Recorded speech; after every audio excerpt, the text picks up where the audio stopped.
Hi guys, তোমরা সবাই কেমন আছো? আশা করি অনেক অনেক ভালো আছো। একদম, নবীদের সম্পর্কে কিন্তু আমরা অনেকেই অনেক কিছু জানি। একদম। আর প্রত্যেকটা নবীর ঘটনা থেকে কিন্তু আমরা অনেক কিছু শিখি, তাই আর তো? এমন এমন কথা যেটা জীবন পরিবর্তন করে এবং এমন এমন কিছু আমরা অ্যাপ্লাই করেছি জীবনে যে নবীদের যে কথাগুলো, যে মানে ওই কথাগুলোর মধ্যে এমন জাদু আছে যেটা আমাদের লাইফে অনেকটাই বেশি পরিবর্তন করেছে। হ্যাঁ। আর অবশ্যই করবেও।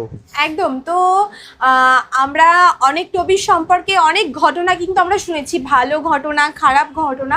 তো আজকেও আমরা আরো একটা নবীর সম্পর্কে কিন্তু অনেক জানবো। তথ্য জানতে চলেছি। আর একদম। তোমরাও বেশ অনেকদিন ধরে কমেন্ট করছিলে যে ভিডিওটা দেওয়ার জন্য। তো ফাইনালি আজ কিন্তু তোমাদের রিকোয়েস্ট মতন ভিডিওটা আমরা নিয়ে হাজির হয়ে গেছি। একদম। তো আজকের ভিডিও টাইটেলটি হলো দাউদ নবীর লাশ ও বাজ পাখির ঘটনা। মৃত্যুর পর কি হয়েছিল। তো অবশ্যই জানবে দাউদ নবীর সম্পর্কে যে বাজ পাখির যে ঘটনা, সেটা আজকে জানার চেষ্টা করব। হ্যাঁ। এবং চ্যানেল যদি নতুন হয়ে থাকো চ্যানেলটিকে সাবস্ক্রাইব করে দেবে, পাশে থাকা বেল আইকনটা টং করে বাজিয়ে দেবে, একটা লাইক করে দেবে। তো চলো আজকে ভিডিওটি শুরু করা যাক। একদিন নবী দাউদ আলাইহিস সালাম তার অন্দরমহলের দরজা বাহির থেকে আটকিয়ে কোথাও সফরে চলে গেলেন। এদিকে অন্দরমহলের ভিতরে দাউদ আলাইহিস সালামের স্ত্রী খেয়াল করলেন সেখানে একজন ব্যক্তি দাঁড়িয়ে আছেন। দাউদ আলাইহিস সালামের স্ত্রী তাকে জিজ্ঞেস করলেন, কে আপনি, আর আপনি এই অন্দরমহলের ভিতরে ঢুকলেন কি করে? আপনি এক্ষুনি এই অন্দরমহলের ভিতর থেকে বের হয়ে চলে যান, তা না হলে আমার স্বামী যদি সফর থেকে ফিরে আসে এবং আপনাকে এই অন্দরমহলের ভিতরে দেখে, তাহলে আমার স্বামী অনেক রাগান্বিত হয়ে যাবে। সেই ব্যক্তি কোনো কথা বললেন না। কিছুক্ষণ পর দাউদ আলাইহিস সালাম চলে আসলেন এবং তিনি অন্দরমহলের দরজা বাহির থেকে খুলে ভিতরে প্রবেশ করলেন। দাউদ আলাইহিস সালাম অন্দরমহলের ভিতরে ঢোকার পর তার স্ত্রী তাকে বললেন, কোনো একজন ব্যক্তি অন্দরমহলের ভিতরে প্রবেশ করেছে এবং আমি তাকে অনেকবার জিজ্ঞেস করেছি, সে আমার প্রশ্নের কোনো উত্তর দেয়নি। হযরত দাউদ আলাইহিস সালাম সেই ব্যক্তির কাছে গিয়ে তাকে বললেন, কে আপনি? আপনি অন্দরমহলের ভিতরে ঢুকলেন কি করে? অন্দরমহলের দরজা জানালা চতুর্দিক থেকে বন্ধ করা, তারপরও আপনি এখানে ঢুকলেন কি করে? সেই ব্যক্তি তখন বলল, পৃথিবীর কোনো দরজা জানালা কিংবা দেয়াল আমাকে আটকাতে পারে না, আর কোথাও উপস্থিত হওয়ার জন্য আমার কোনো অনুমতির প্রয়োজনও হয় না। তিনি বুঝতে পারলেন ইনি আর কেউ নয়, ইনি আল্লাহ তাআলার ফেরেশতা মালাকুল মউত হযরত আজরাইল আলাইহিস সালাম। দাউদ আলাইহিস সালাম তখন বললেন, নিঃসন্দেহে আপনি আল্লাহর ফেরেশতা আজরাইল। হযরত আজরাইল আলাইহিস সালাম বললেন, হে আল্লাহর পয়গম্বর, আপনার সময় শেষ, অতি শীঘ্রই আপনাকে মরতে হবে। আল্লাহ রব্বুল আলামিন আমাকে পাঠিয়েছে আপনার জান কবজ করার জন্য। হযরত দাউদ আলাইহিস সালাম বললেন, ভাই আজরাইল, আমাকে একটু সময় দিন, আমি 2 রাকাত নামাজ আদায় করে নিতে চাই। হযরত আজরাইল আলাইহিস সালাম বললেন, নির্দিষ্ট সময় থেকে 1 সেকেন্ডও বেশি আপনাকে দেয়া হবে না। আপনার নির্দিষ্ট সময়ের আগে যদি আপনি নামাজ আদায় করতে পারেন তাহলে নামাজ আদায় করে নেন। হযরত দাউদ আলাইহিস সালাম তাড়াতাড়ি ওযু করে নামাজে দাঁড়ালেন। দাউদ আলাইহিস সালাম যখন সেজদায় চলে গেলেন তার সময় শেষ হয়ে গেল। মালাকুল মউত আজরাইল হযরত দাউদ আলাইহিস সালামকে সেজদারত অবস্থায় তার রূহ কবজ করে নিয়ে চলে গেল। হযরত দাউদ আলাইহিস সালামের মৃত্যুর পর বনি ইসরাইল জাতির মধ্যে এক শোকের ছায়া নেমে আসলো। কেননা দাউদ আলাইহিস সালাম সারাটি জীবন ন্যায় এবং নিষ্ঠার সাথে আল্লাহ তাআলার আইন দিয়ে বনি ইসরাইল জাতিকে পরিচালনা করেছেন। বনি ইসরাইল জাতি তাদের একজন অভিভাবক হারালেন, তাদের একজন মহাবাদশাকে হারালেন, তাদের একজন প্রিয় পয়গম্বরকে হারালেন। দাউদ আলাইহিস সালামের জানাজায় শুধু বনি ইসরাইল আলেমের সংখ্যায় ছিল 4000। হযরত দাউদ আলাইহিস সালামের জানাজার জন্য যখন বিশাল ময়দানে তার মৃতদেহকে নিয়ে যাওয়া হলো, ঠিক সেই সময় থেকে সূর্যের আলো প্রখর হতে লাগলো এবং রোদের তাপ এত বেশি ছিল যে কোনো মানুষের পক্ষে জানাজার ময়দানে টিকে থাকা অসম্ভব হয়ে পড়েছিল। এই তীব্র রোদ এবং গরম থেকে বাঁচার জন্য হাজার হাজার বনি ইসরাইল হযরত সুলাইমান আলাইহিস সালামের নিকট গিয়ে বললেন, হে আল্লাহ তাআলার পয়গম্বর, আপনার পিতার জানাজার ময়দানে আমরা কিছুতেই টিকতে পারছি না। এত প্রখর রোদ উঠেছে যে জানাজার ময়দানে দাঁড়িয়ে থাকা অসম্ভব হয়ে পড়েছে। আপনি তো আল্লাহ তাআলার পয়গম্বর, এই রোদ কমানোর জন্য কোনো ব্যবস্থা গ্রহণ করুন। হযরত সুলাইমান আলাইহিস সালাম তিনি সবেমাত্র নবী হয়েছেন, তার পিতার মৃত্যুর কয়েকদিন আগেই। আল্লাহ রাব্বুল আলামিন তাকে নবী বলে ঘোষণা দিয়েছেন। হযরত সুলাইমান আলাইহিস সালাম এই প্রখর রোদ থেকে বনি ইসরায়েল জাতিকে বাঁচানোর জন্য তার প্রথম মোজেজা প্রদর্শন করলেন। হযরত সুলাইমান আলাইহিস সালাম ছোটবেলা থেকে অনেক হিকমতপূর্ণ এবং বুদ্ধিমান একজন ব্যক্তিত্ব ছিলেন এবং বনি ইসরায়েলের প্রতিটি লোকই সুলাইমান আলাইহিস সালামের হিকমতের প্রশংসা করত। সুলাইমান আলাইহিস সালাম কত বড় হিকমতপূর্ণ এবং বুদ্ধিমান ব্যক্তিত্ব ছিলেন তার ছোটবেলার একটি ঘটনা আপনাদের সামনে তুলে ধরছি, এরপর আলোচনার মূল অংশে ফিরে যাব ইনশাআল্লাহ। হযরত সুলাইমান আলাইহিস সালাম ছোটবেলা থেকে অনেক হিকমতপূর্ণ এবং বুদ্ধিমান ব্যক্তিত্বের অধিকারী ছিলেন। হযরত সুলাইমান আলাইহিস সালামের ছোটবেলার একটি অলৌকিক এবং আশ্চর্যজনক বিচারের ঘটনা আপনাদের সামনে তুলে ধরছি। সুলাইমান আলাইহিস সালামের বয়স যখন মাত্র 13 বছর, ওই সময় বনি ইসরায়েল জাতির বাদশা ছিল সুলাইমান আলাইহিস সালামের পিতা দাউদ আলাইহিস সালাম। দাউদ আলাইহিস সালামের দরবারে এমন একটি কঠিন বিচার আসলো যে বিচারটি কারো পক্ষে সম্পূর্ণ করা সম্ভব হচ্ছিল না। একজন মহিলার বিরুদ্ধে কুকুরের সঙ্গে জিনায় লিপ্ত হওয়ার অপবাদ এসেছিল। ওই সময় বনি ইসরায়েল জাতির কি মধ্যে বলবো আর? অত্যন্ত সুন্দরী রূপসী রমণী একজন নারী ছিল, যেই নারীটির বিবাহের উপযুক্ত বয়স হওয়া সত্ত্বেও তিনি অবিবাহিত ছিলেন। প্রতিদিনেই বনি ইসরায়েলের বখাতে যুবকরা সেই মহিলাকে বিবাহ করার জন্য তার বাড়ির আশেপাশে ভিড় জমাতেন। এতে করে সেই সুন্দরী মহিলা বিরক্ত ছিলেন। একদিন সেই সুন্দরী মহিলা বিচারকের শরণাপন্ন হলেন। হযরত দাউদ আলাইহিস সালাম বনি ইসরায়েল জাতির জন্য ওই সময়ে যে বিচারক নিযুক্ত করেছিলেন, এই সুন্দরী মহিলা সেই বিচারকের কাছে গেলেন এবং সেই বিচারককে বললেন, হে মহামান্য বিচারক, আমি এখন বিবাহ করতে চাচ্ছি না, কিন্তু আমার সম্প্রদায়ের কিছু লোক আমাকে প্রতিদিনই বিরক্ত করে থাকে বিবাহ করার জন্য। আপনি তাদের বিরুদ্ধে ব্যবস্থা গ্রহণ করুন। বিচারক এই মহিলার রূপ যৌবন এবং সৌন্দর্য দেখে অনেক মুগ্ধ হয়ে গেল। বিচারক তখন তাকে বলল, আমি তোমাকে এমন একটি প্রস্তাব দিচ্ছি, তুমি যদি আমার এই প্রস্তাব মেনে নাও, আজকের পর থেকে তোমাকে কেউ আর কোনো বিরক্ত করবে না। বিরক্ত করা তো দূরের কথা, তোমার আশেপাশে আসতেও ভয় পাবে। সুন্দরী রমণী সেই মহিলা বলল, কি সেই প্রস্তাব? বিচারক বলল, তুমি আমাকে বিবাহ করে নাও। তুমি যদি আমাকে বিবাহ করো, বিচারকের স্ত্রী হওয়ার কারণে কেউ তোমার আশপাশে আসতেই সাহস পাবে না। সুন্দরী রমণী সেই মহিলা অনেক রেগে গিয়ে বলল, একই কাণ্ড, আমি আপনার কাছে আসলাম বিচার চাইতে, আপনি বিচার না করে উল্টো আমাকেই বিবাহের প্রস্তাব দিচ্ছেন। আপনি যদি এর সঠিক বিচার না করেন, আমি আপনার বিরুদ্ধে বাদশাহ দাউদ আলাইহিস সালামের দরবারে বিচার দায়ের করব। এই বলে সেই সুন্দরী রমণী মহিলা বাদশাহ দাউদ আলাইহিস সালামের দরবারের দিকে আসতে লাগলেন। অন্যদিকে বিচারক 4 জন সাক্ষী জোগাড় করল, যে সাক্ষী দেয় এই মহিলার বিরুদ্ধে মিথ্যা সাক্ষী দিবে। এর বিনিময়ে বিচারক তাদেরকে কিছু অর্থ প্রদান করল। সুন্দরী মহিলা যখন দাউদ আলাইহিস সালামের প্রাসাদে উপস্থিত হলেন, দাউদ আলাইহিস সালামকে সমস্ত ঘটনা খুলে বললেন এবং বললেন, হে মহামান্য বাদশাহ, আমি আপনার নিযুক্ত করা বিচারকের কাছে বিচার চাইতে গিয়েছিলাম, কিন্তু তিনি আমাকে ন্যায় বিচার প্রদান করেননি। তিনি বিচার প্রদান না করে উল্টো আমাকেই বিবাহের প্রস্তাব দিয়েছেন। সুন্দরী মহিলার মুখে এমন কথা শোনার পর দাউদ আলাইহিস সালাম অনেক রেগে গেলেন এবং সেনাবাহিনীকে হুকুম করলেন সেই বিচারপতিকে ধরে নিয়ে আসার জন্য। কিছুক্ষণের মধ্যেই সেনাবাহিনী সেই বিচারপতিকে নিয়ে আসলো। দাউদ আলাইহিস সালাম তাকে বললেন, এই মহিলা তোমার বিরুদ্ধে যে অভিযোগ নিয়ে এসেছে, সেই অভিযোগ কি সত্য? এই মহিলা তোমার কাছে বিচার চাইতে গিয়েছিল, কিন্তু তুমি সঠিক বিচার সম্পন্ন করনি কেন? বিচারপতি তখন বলল, হে মহামান্য বাদশাহ, এই মহিলা সম্পূর্ণ মিথ্যা কথা বলছে। এই মহিলা প্রতিদিনই কুকুরের সঙ্গে জেনায় লিপ্ত হয়। গ্রামের অনেক লোকেই তাকে বিবাহের প্রস্তাব দিয়েছে, কিন্তু তার উপযুক্ত বয়স হওয়া সত্ত্বেও সে এখনো অবিবাহিত। তার এই অবিবাহিত থাকার পেছনের কারণ হলো সে প্রতিদিনই কুকুরের সঙ্গে জেনায় লিপ্ত হয়। হযরত দাউদ আলাইহিস সালাম সুন্দরী মহিলাকে জিজ্ঞেস করলেন, বিচারপতি তোমার বিরুদ্ধে যে অভিযোগ নিয়ে এসেছে, সে অভিযোগ কি সত্য? সুন্দরী রমণী মহিলা কান্না ভরা কণ্ঠে বলল, হে মহামান্য বাদশাহ, তিনি সম্পূর্ণ মিথ্যা কথা বলছেন। বিচারপতি তখন বলল, হে মহামান্য বাদশাহ, আল্লাহ তাআলার পয়গম্বর, আমি আমার কথার পক্ষে 4 জন সাক্ষী উপস্থিত করতে পারবো। অতঃপর বিচারপতি 4 জন সাক্ষী উপস্থিত করল, যাদেরকে ইতোমধ্যেই বিচারপতি মিথ্যা সাক্ষ্য দেওয়ার জন্য টাকা দিয়ে কিনে রেখেছিলেন। অতঃপর সেই 4 জন ব্যক্তি সাক্ষী দিল, হে আল্লাহ তাআলার পয়গম্বর, মহামান্য বাদশাহ, এই মহিলা প্রতিদিনই কুকুরের সঙ্গে জেনায় লিপ্ত হয় এবং কুকুরের সঙ্গে জেনায় লিপ্ত হওয়া অবস্থায় আমরা 4 জন ব্যক্তি তাকে হাতে নাতে ধরেছি।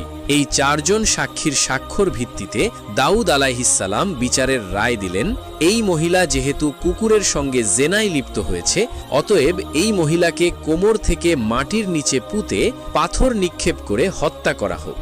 দাউদ আলাইহিসসালামের কিছু সৈন্য সেই সুন্দরী মহিলাকে টেনে হিচড়ে নিয়ে যাচ্ছিল মরুভূমির দিকে, যেখানে তাকে মাটিতে পুঁতে পাথর নিক্ষেপ করে হত্যা করা হবে।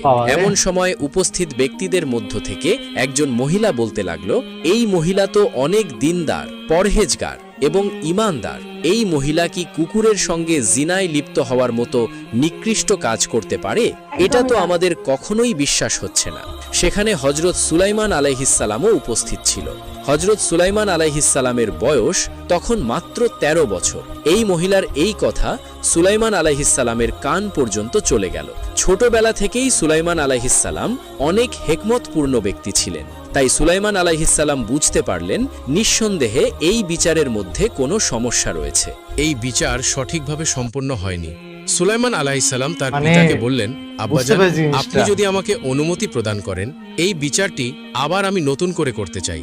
আমার মনে হচ্ছে এই বিচারের এখনো অনেক বড় একটি অংশ বাকি রয়েছে এবং আমার এটাও মনে হচ্ছে এই মহিলা সম্পূর্ণ নির্দোষ। হযরত দাউদ আলাইহিসসালাম তার 19 জন পুত্র সন্তানের মধ্যে সুলাইমান আলাইহিসসালামকে বেশি আদর করতেন এবং বেশি ভালোবাসতেন, কেননা দাউদ আলাইহিসসালামও ভালো করে জানতেন তার পুত্র সুলাইমান অন্যান্য পুত্রদের থেকে আলাদা। সুলাইমান মুখ দিয়ে যা বলে তার পিছনে নিঃসন্দেহে কোনো রহস্য থাকে। অতঃপর দাউদ আলাইহিসসালাম বললেন, হে সুলাইমান, তুমি যদি এই বিচারটি নতুনভাবে করো এবং নতুন একটি রায় উপস্থাপন করতে পারো, তাহলে সেটা আমাদের সকলের জন্যই হবে মঙ্গলজনক। অতঃপর সুলাইমান আলাইহিসসালাম পুনরায় সেই মহিলাকে ডাকলেন এবং 4 জন সাক্ষীকে উপস্থিত করালেন। সুলাইমান আলাইহিসসালাম সেই সুন্দরী মহিলাকে জিজ্ঞেস করলেন, আপনি কি সত্যিই কুকুরের সঙ্গে এরকম নিকৃষ্ট কাজে লিপ্ত হয়েছিলেন? সেই সুন্দরী রমণী কান্না পড়া কণ্ঠে বললেন, হে মাননীয় শাহজাদা, আমি আল্লাহর নামে কসম করে বলছি, আমি কোনোদিনই এরকম নিকৃষ্ট কাজ করতে পারি না। অতঃপর সুলাইমান আলাইহিসসালাম সেই 4 জন সাক্ষীকে আলাদা আলাদা কক্ষে নিয়ে গেলেন এবং তাদেরকে আলাদা আলাদাভাবে জিজ্ঞেস করলেন, ওই মহিলা যে কুকুরের সঙ্গে জেলায় লিপ্ত হয়েছিল, সে কুকুরের গায়ের রং কি ছিল? সুলাইমান আলাইহিসসালাম তাদের 4 জনকে আলাদা আলাদা কক্ষে নিয়ে গিয়ে জিজ্ঞেস করার কারণে সেই 4 জন সাক্ষী আলাদা আলাদা কুকুরের গায়ের রঙের কথা বলল। এ থেকেই স্পষ্ট হলো সেই 4 জন সাক্ষী মিথ্যা সাক্ষী দিয়েছে।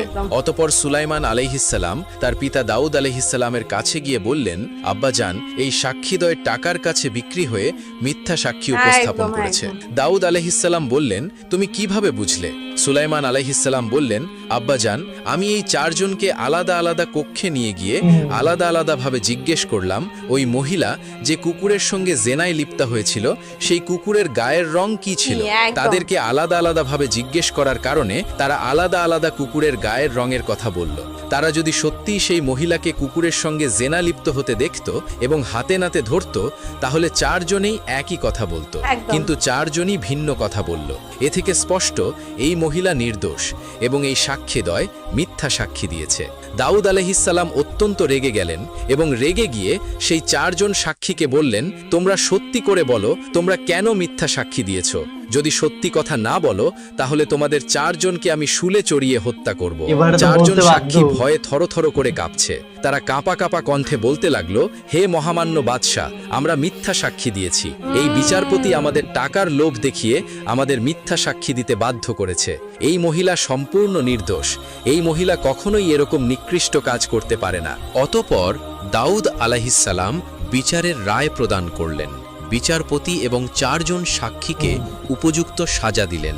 এই বিচারটি সঠিকভাবে সম্পূর্ণ হয়েছে একমাত্র সুলাইমান আলাইহিসসালামের কারণেই, কেননা সুলাইমান আলাইহিসসালামকে আল্লাহ রাব্বুল আলামিন হিকমত এবং প্রজ্ঞা দান করেছেন।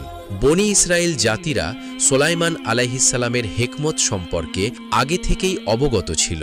এজন্য বনি ইসরায়েলের কিছু লোক সুলাইমান আলাইহিসসালামের নিকট এসে আর্জ করল, হে আল্লাহ তাআলার পয়গম্বর, আপনার পিতার জানাজায় উপস্থিত হওয়ার জন্য বনি ইসরায়েলের লক্ষ লক্ষ মানুষ এসেছে, কিন্তু রোদের প্রখর তাপের কারণে কেউ জানাজার ময়দানে দাঁড়িয়ে থাকতে সক্ষম হচ্ছে না। আপনি তো একজন হিকমতপূর্ণ ব্যক্তিত্ব, আপনি আল্লাহ রাব্বুল আলামিনকে বলুন অথবা আপনার মুজিজা প্রদর্শন করে এই রোদ থেকে আমাদেরকে রক্ষা করুন, একদম। যাতে আমরা আমাদের প্রিয় পয়গম্বরের জানাজা অতি সুন্দর এবং সুশ্রীভাবে আদায় করতে পারি। হযরত সুলাইমান আলাইহিসসালাম সেদিন যে মুজিজা প্রদর্শন করলেন, এই মুজিজাই ছিল তার নবুয়তের প্রথম মুজিজা। সুলাইমান আলাইহিসসালামকে আল্লাহ রাব্বুল আলামিন গোটা পৃথিবীর বাদশাহী দান করেছিলেন। শুধু মানুষেরই বাদশা ছিলেন না তিনি, 18,000 মাখলুকাত সবকিছুই সুলাইমান আলাইহিসসালামের অনুগত ছিল এবং 18,000 মাখলুকাত সবকিছু সুলাইমান আলাইহিসসালামের হুকুম মানতে বাধ্য ছিল। সুলাইমান আলাইহিসসালাম পাখিদের উদ্দেশ্যে বললেন, হে পক্ষীকুল, বনি ইসরাইলদেরকে প্রখর রোদ থেকে রক্ষা করার জন্য তোমরা ছায়া প্রদান করো। সুলাইমান আলাইহিসসালামের হুকুম পাওয়া মাত্রই কোটি কোটি পাখি সেখানে এসে উপস্থিত হলো এবং দাউদ আলাইহিসসালামের জানাজার ময়দানের উপরে তাঁবুর মতো পাখা মেলে ছায়া প্রদান করতে লাগলো। পাখিদের এই কাজে সবচেয়ে বেশি ভূমিকা রেখেছিল বাজ পাখি। পাখিরা বনি ইসরাইলদের উপর এমনভাবে ছায়া দিতে লাগল যে সেখানে তো রোদ প্রবেশ করা দূরের কথা, সেখানে বাতাস চলাচলও বন্ধ হয়ে গিয়েছিল। সেই ময়দানে যখন বাতাস চলাচল বন্ধ হয়ে গেল, বনি ইসরাইলের কিছু লোক আবার সুলাইমান আলাইহিসসালামকে বললেন, হে আল্লাহ তাআলার পয়গম্বর, পাখিদের ছায়ার কারণে এখানে বাতাস চলাচল বন্ধ হয়ে গিয়েছে। অতঃপর সুলাইমান আলাইহিসসালাম পুনরায় পাখিদেরকে বললেন, যেই দিক থেকে বাতাস প্রবেশ করছে তোমরা সেই দিকটা খুলে দাও, সেই দিক থেকে সরে যাও, যাতে এই ময়দানে বাতাস ঢুকতে পারে। অতঃপর পাখিরা মুহূর্তের মধ্যেই সুলাইমান আলাইহিসসালামের হুকুম পালন করল।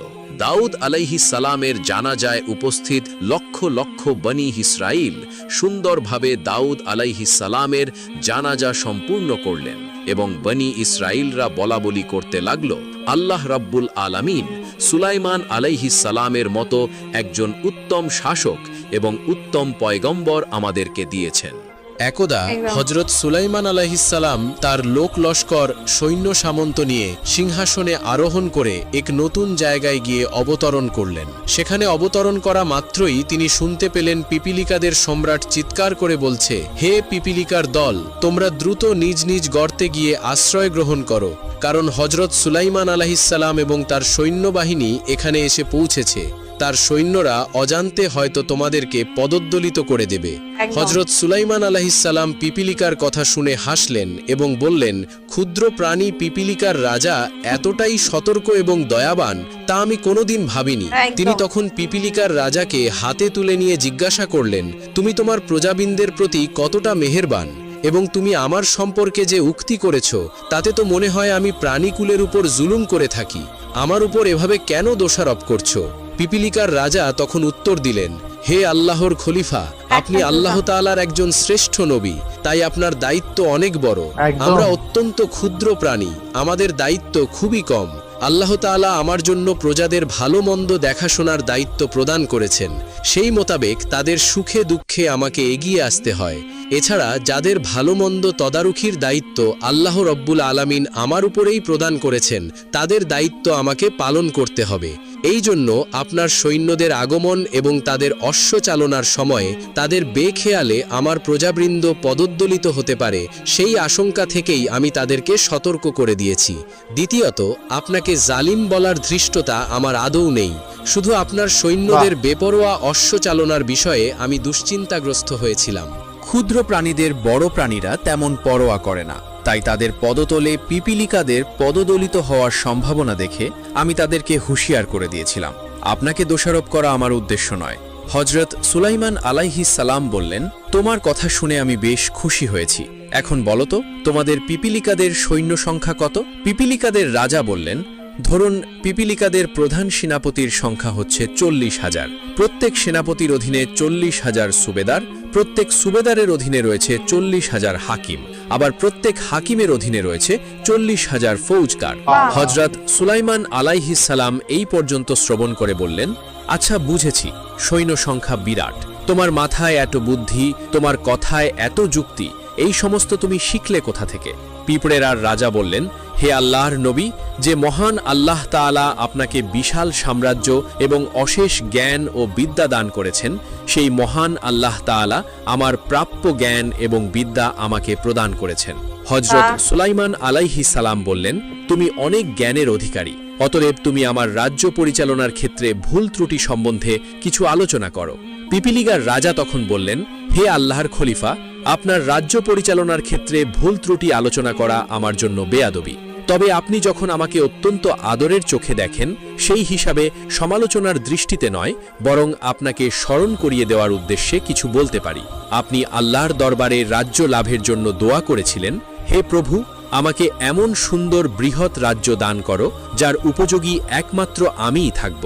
আমার পরে কেউ আর এই ধরনের রাজ্যের অধিপতি না হতে পারে। তুমি মহান দাতা। হে আল্লাহর খলিফা, এই ধরনের দোয়া করা আপনার ন্যায় একজন পয়গম্বরের পক্ষে কতদূর সমীচীন তা আমার জানা নেই। কথাটা যে ঈর্ষামূলক তাতে সন্দেহ নেই। আপনাকে আল্লাহ বিশাল রাজ্যের অধিপতি করেছেন। জিন, পরী, আগুন, বাতাসকে আপনার বাধ্য করে দিয়েছেন। এটা অত্যন্ত আনন্দের কথা। আপনার পরে আল্লাহ যদি আরও কয়েকজনকে এইরূপ বিশাল রাজ্যের অধিপতি করেন, তাতে আপত্তি কেন? এই আপত্তি দ্বারা কি প্রমাণিত হলো তা আপনি একবার ভেবে দেখুন। একজন নবীর পক্ষে এই ধরনের ব্যক্তিগত স্বার্থ সম্মিলিত দোয়া করা খুবই বেমানান। হযরত সুলাইমান আলাইহিসসালাম পিপিলিকা রাজার কথা শুনে হতভম্ব হয়ে গেলেন। তার বাক শক্তি লোধ হয়ে গেল।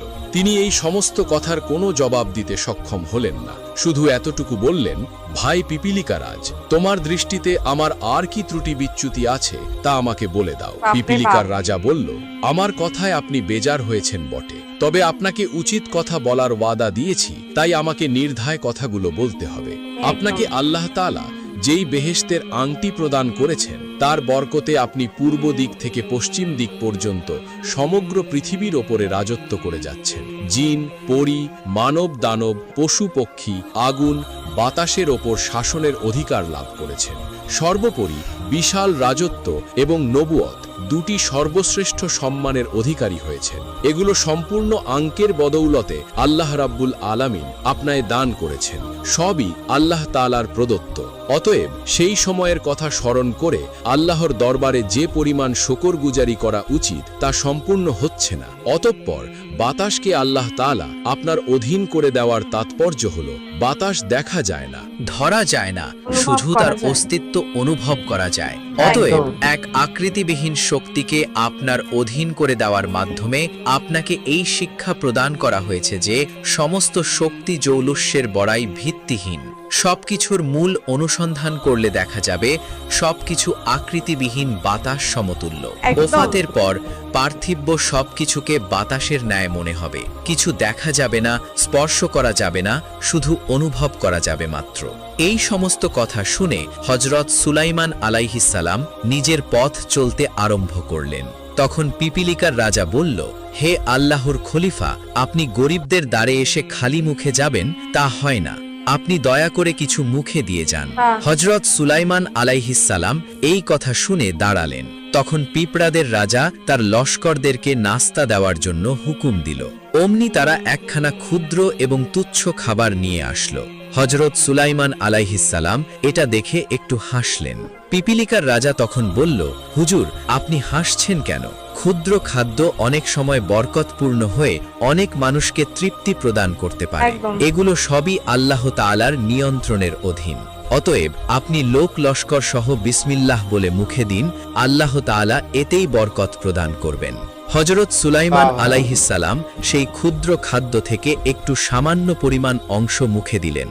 তিনি অনুভব করলেন এই বিচ্ছিন্ন অংশটুকু অনেক বড় হয়ে তার হাতে উঠেছে এবং যখন মুখে দিলেন আর তখনই সেটি আরো বড় আকার ধারণ করেছে। যখন তিনি গিলে ফেললেন তখন তার পেট পরিপূর্ণ হয়ে গেল। তখন তিনি তার সঙ্গের সৈনিকদের এবং লোক লস্করদের কিছুটা অংশ খেতে বললেন। সকলেই এক চিমটি করে খাবার নিয়ে পরিতৃপ্ত হলেন। দ্বিতীয়বার কেউ সামান্য তুলে নিতে উদ্যত হলেন না। কয়েক হাজার মানুষ এভাবে খাওয়ার কাজ সমাধান হওয়ার পর দেখা গেল সে খাবারটার 1/4 অংশ মাত্র শেষ হয়েছে। হযরত সুলাইমান আলাইহিসসালাম পিপিলিকা রাজার সাথে আলাপ করা এবং কি অবস্থা! আতিথেয়তা গ্রহণ করা ইত্যাদি সবকিছুই আল্লাহ তাআলার এক অপূর্ব পরীক্ষা বলেই তিনি মনে করলেন।